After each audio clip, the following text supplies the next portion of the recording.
Thank you guys for joining me back here on the last segment of today's show. Obviously, being Monday, we got to preview Monday Night Football tonight, an AFC matchup between the Cleveland Browns and the Denver Broncos to close out Week 13. To close out Week 13 here in the NFL, the Browns hit the road and head west to visit the Denver Broncos in an attempt at another upset win in consecutive weeks. They already defeated the Pittsburgh Steelers last week in Cleveland, though, in a blizzard. So now they're trying to do the same thing on the road against the Denver Broncos. Cleveland head into this game after, like I said, bullying the Pittsburgh Steelers 11 days ago.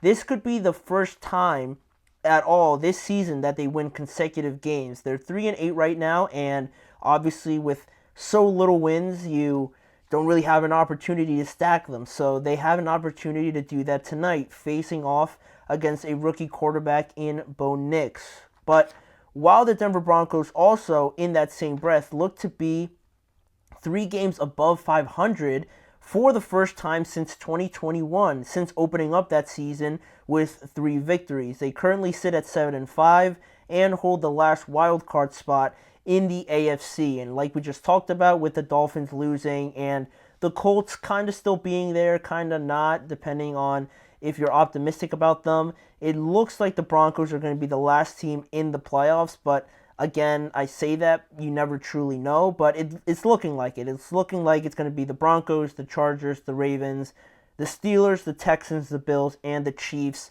They just got to figure out the order, obviously. So that is kind of the landscape of the AFC.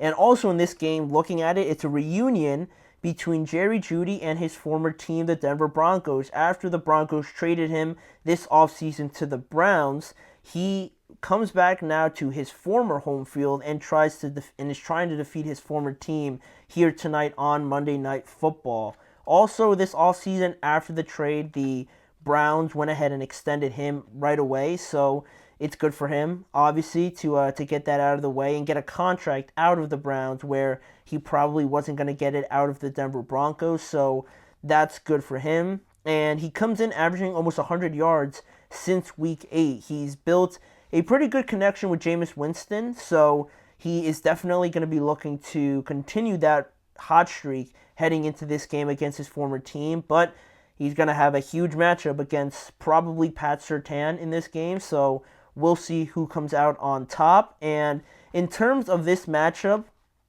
history is not on the Cleveland Browns side tonight, because Cleveland is 4-14 in games where they play in Denver, obviously against the Broncos, and have gone 2-14 against the Broncos since 1972. So things aren't looking great for the Browns, but you never know. Obviously, they're coming off of a emotional, very nice win against the Steelers, so they are definitely motivated to continue that and stack wins for the first time in 2024. But looking at this Browns team, trying to keep the good vibes going, there are some injuries we have to talk about with the inactive list already coming out for Monday Night Football. The Browns are going to be without a couple of pretty impactful players. One of their usual starting tackles, Jedrick Wills, is not going to be able to play in this game as well. He missed last week's game against the Steelers, and he was questionable going into tonight, but he is going to miss the game finally, as with the inactive list here that I'm looking at.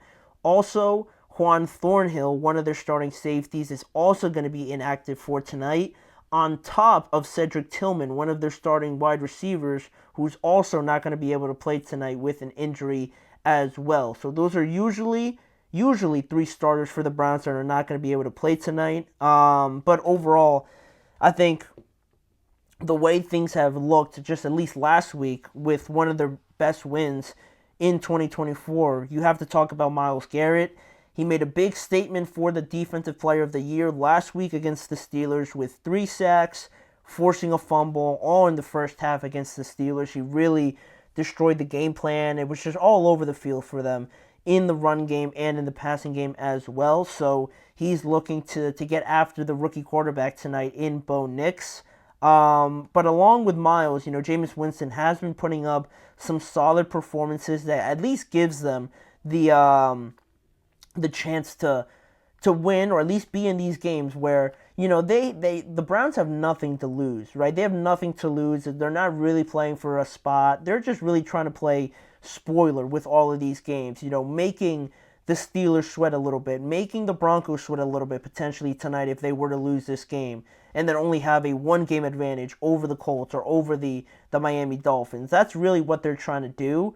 So they're not really playing with any pressure, and that's when I think Jameis Winston is really at his best, because he's already going to sling that thing and not really care if he's going to throw one interception or 5 interceptions. He is really unbothered by that, especially now that there's no real pressure on them anyway. So that is something else to keep in mind, right? They're not going to be playing timid. They're not going to be playing, tight or anything like that.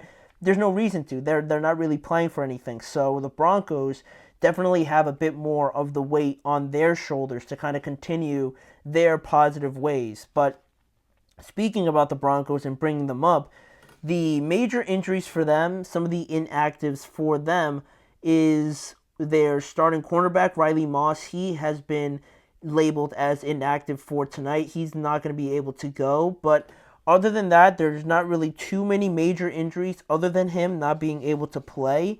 They are looking to try to reach their second 3-game win streak this year.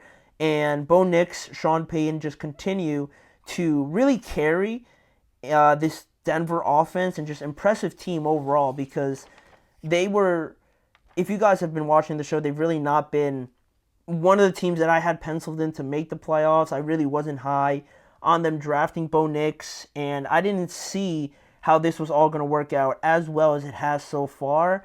It's a huge credit to Sean Payton, drafting Bo Nix and really being adamant that he wanted Bo, he wanted him as his guy, and there was not going to be anything else that was going to sway him off of Bo Nix. So he's obviously been proven right. And him, Sean Payton, and Bo Nix, their relationship has, grown a lot since, where they started off. And where they're sitting at right now to even make the playoffs is a great start for, obviously Bo Nix and his career in the NFL going forward. This is going to be a great thing potentially going forward for the Broncos and Bo Nix, obviously looking like they found their guy. So they're going to try to keep that up and definitely trying to secure a playoff spot. And it starts with a win tonight. And how are they going to do that? A lot of it is going to depend on these matchups that I have for you guys. We already mentioned it a little bit before. Jerry Jeudy playing his former team. I anticipate, especially with no Cedric Tillman, that Pat Surtain is probably going to follow Jeudy everywhere he goes. I'm almost certain Surtain is one of the guys that really just follows you everywhere. So he's not like one of these corners that just stays to one side or just stays on the outside. Surtain is good enough. He's definitely good enough to go anywhere. But, sometimes with the scheme and things like that, it might not all work out. But I'm almost certain that Surtain will follow Jeudy all and everywhere he goes tonight. So that's going to be obviously a huge matchup with Jeudy being their most talented receiver and Surtain probably being the best corner in the NFL.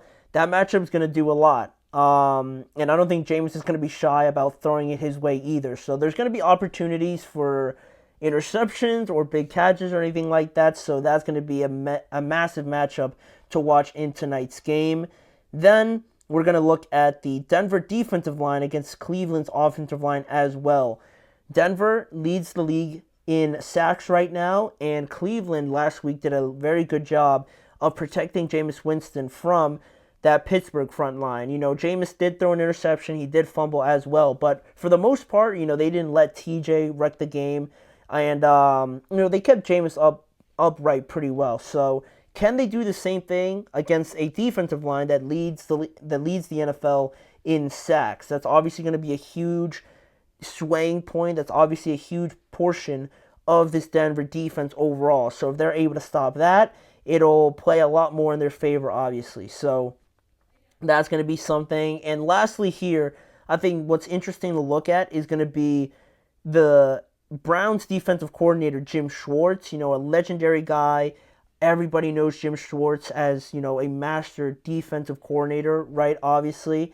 Going up against a rookie quarterback, how is that matchup going to play out? What kind of looks is he going to serve Bo Nix? How does Bo Nix respond? Can he interpret what he's looking at and what what is, actually coming based off of the look and everything, and what's, deception.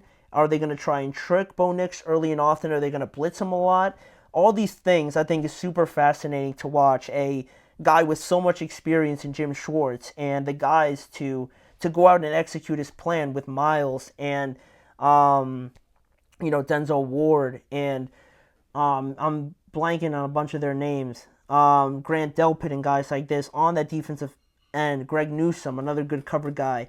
He has the guys to do it and blitz and get after quarterbacks and things like that. So I'll be interested to see, how the rookie responds, and, how Jim Schwartz approaches attacking him as well. So that's going to be a fascinating matchup to watch as well. But in terms of who's going to win this game, I'm going to go with Denver. I'm going to go with Denver because of the fact that I think they're going to get after Jameis Winston a lot more, and I believe that the fact that Pat Surtain is going to really take away Jerry Jeudy, I think it'll force Jameis into a bit more dangerous throws, some more pressure, contested situations where I think Denver's going to take advantage of it, where the Steelers really didn't last week. And the fact that it's on the road as well in Denver, Cleveland are 1-4 on the road this year as well, and haven't been able to stack wins really. So I think Denver barely gets it done. It's going to be tough, right, because of the rookie going up against, a guy like Jim Schwartz. But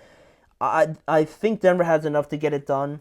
Bo Nix is playing great. Courtland Sutton has been building a great relationship with Bo Nix. So I'm going to roll with the Denver Broncos tonight. They're going to improve to 8-5 and be on a good trajectory to make the wild card round after a win like this. So we'll see how it all plays out. It's going to be close, but I am going to roll with the Denver Broncos. And with that being said, that brings us to the end of today's show. We're back from the break, and I want to thank you guys for joining me on today's episode of the Chip Shot Football Podcast. And please make sure to like, follow, and subscribe to the show as well as following the network on all forms of social media. If you want to catch more of the show, obviously, you can go to YouTube and go to the Podcast Network channel and the Sports Network channel for more coverage around the NFL with me, your host, Manny Maradiaga. And lastly, if you want to see more live shows, join me each and every weekday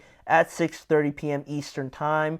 We're here every day talking about the games, the reactions, the breakdowns, all the breaking news and things like that around the NFL. So thank you guys for joining me. I'll be back here again tomorrow, same time, to react to Monday Night Football.